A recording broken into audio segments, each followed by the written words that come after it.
तारकान्दिजितवारितदारितारे श्रीकान्तकान्तमुखपङ्कजचक्रपाणे आगंसितप्रद सदा शरणागतानां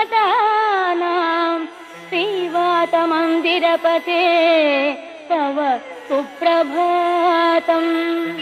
श्रीराजमानसुमनो मकुटाग्ररत्ननीराजिताङ्घ्रियुग भक्तजनैकबन्धो नारायणाच्युत हरे भगवन्मुरारे श्रीवातमन्दिरपते तव सुप्रभातम्।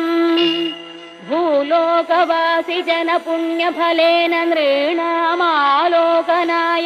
गुरुवायुपुरेऽभिरामे त्रैलोक्यनायक विभो त्वमिहाविरासिः श्रीवातमन्दिरपते।